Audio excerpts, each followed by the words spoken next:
ሰላም ውድ ተከታታዮቻችን የዕለተ ዓርብ ማለዳ ስፖርት መረጃዎችን ይዘን ቀርበናል። አብራችሁን ቆዩ።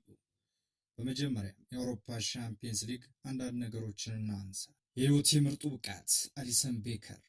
ሊቨርፑል ለ87 ደቂቃ ከፓሪስ ሴን ጀርመን በፓርክ ደ ፕሪንስ ያለማቋረጥ ሲቀጠቀጥ ቆይቶ ሃርቪ ኢሊየት ተቀይሮበት በ46ኛው ሰከንድ ቀያዮቹን የአሸናፊነት ጎል አስቆጠረ። አስተናጋጁ ፒኤስጂ የሊቨርፑልን ጎል ለ27 ያህል ጊዜያት እየቀጠቀጠ አንድ ጎል ግን ማስቆጠር አልቻለም። ይህ ለምን ከተባለ የሊቨርፑል የግብ ዘብ ብራዚላዊ ግብ ጠባቂ አሊሰን ቤከንባወር ነው። የ32 ዓመቱ ተጫዋች የፈረንሳዩን ክለብ ሻምፒዮናነት ለማደናቀፍ የተላከ ሁሉ እየመሰለ ነው። አሊሰን ቤከር ይናገራል። ይህ የአውሮፓ መድረክ የህይወት ያፈጻጸም ሳይሆን አይቀርም ሲል ለቲኤንቲ ስፖርት ተናግሯል። አሰልጣኙ ከፒኤስጂ ጋር መጫወት ምን ያህል ከባድ እንደሚሆን በኳስ ምን ያህል ጥሩ እንደሆኑና ለመሰቃየት ዝግጁ መሆን እንዳለብን ሃርቪ ኢሊየት ስለ ቡድን ጓደኛው ሲናገር እሱ የማይታመን በዓለም ላይ ምርጡ ግብ ጠባቂ እንደሆነ ይናገራል። በዚህ የምርጥ 16 የጥሎ ማለፍ የመጀመሪያ ዙር ጨዋታ ያልተጠበቁ ውጤቶችን አሳይቶን ሁለተኛውን በሌላ ጨዋታ ሚኬል አርቴታ በቻምፒየንስ ሊግ ሩብ ፍጻሜ መድረሳቸውን ያረጋገጡለትን ታሪካዊና የማይታመነውን ምሽት ለተጫዋቾቹ በመወደስ አርሰናል በፒኤስቪ አይንድሆቨን ላይ ያስቆጠራቸውን 7 ጎሎች እርሱ የሚፈልገው አይነት ቡድን እየገነባ መሆኑን ማሳያ እንደሆነ ተናግሯል።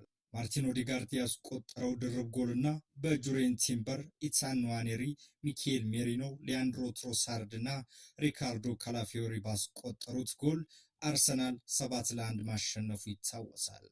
አርሰናል በ2003 ኢንተር ሚላንን 5-1 ያሸነፈበት ጨዋታ የክለቡ ትልቅ በቻምፒየንስ ሊግ ከሰሜን ለንደን ርቆ የሚገኘው ድሉ ነው። አርቴታ የቡድኑን ሪከርድ የሰበረበትን ምሽት አስመልክቶ አስተያየቱን የሰጠ ሲሆን በክለቡ ታሪክ ያልተሰራ ነገር ነው።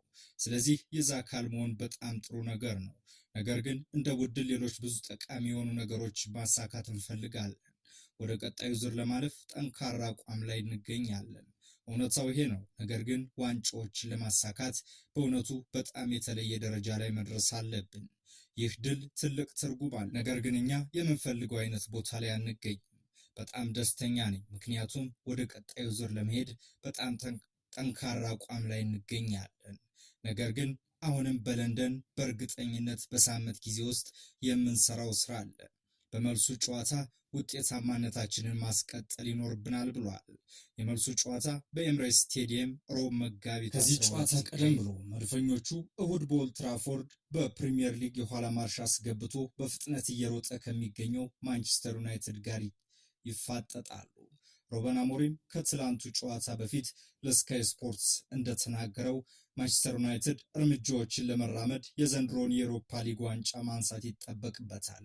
ዋንጫው የዩናይትድ ብቸኛ የመወዳደር እድል ነው ብሎ ነበር። ማንቸስተር ዩናይትድ በአውሮፓ ሊግ ከሪያል ሶሴዳድ ተገናኝቶ አንድ አቻ ተለያይቷል።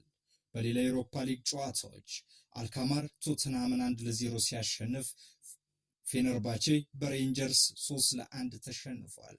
አያክስ በፍራንክፈርት 2-1 ተሸንፏል። ሮማ አትሌቲክ ቢልባኦን 2-1 ሲያሸንፍ ቦዶ ግሊምት ኦሎምፒያኮስን 3-0 አሸንፏል። በአውሮፓ ኮንፈረንስ ሊግ ኮፐንሃገን በቼልሲ 2-1 ሲሸነፍ ሪያል ቤቲስ ከቪክቶሪያ ጉማሬሽ 2-2 ተለያይተዋል። ወደ እንግሊዝ ፕሪሚየር ሊግ የነገ ተጠባቂ ጨዋታዎችን እንለፍ። የ28ኛ ሳምንት በእንግሊዝ ፕሪሚየር ሊግ ቀን 9:30 ሲል የፔፕ ጋርዲዮላው ማንቸስተር ሲቲ ከኑኖ ስፒሪቶ ሳንቶሱ የዘንድሮ ክስተት ኖቲንግሃም ፎሬስት ጋር ይገናኛሉ።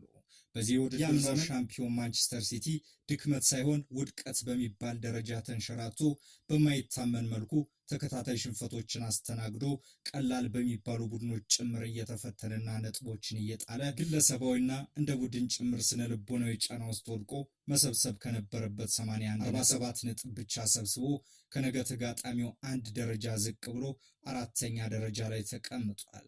ምናልባትም የነገውን ጨዋታ ማሸነፍ የቡድኑን የማሸነፍ ስነ ልቦና ከመመለስ በተጨማሪ የሻምፒየንስ ሊጉን ተሳታፊነት ለማረጋገጥ ወሳኝ ጨዋታ ሊሆን ይችላል። በተቃራኒው የነገው ተፋላሚ ኖቲንግሃም ፎሬስት በዚህ የውድድር ዓመት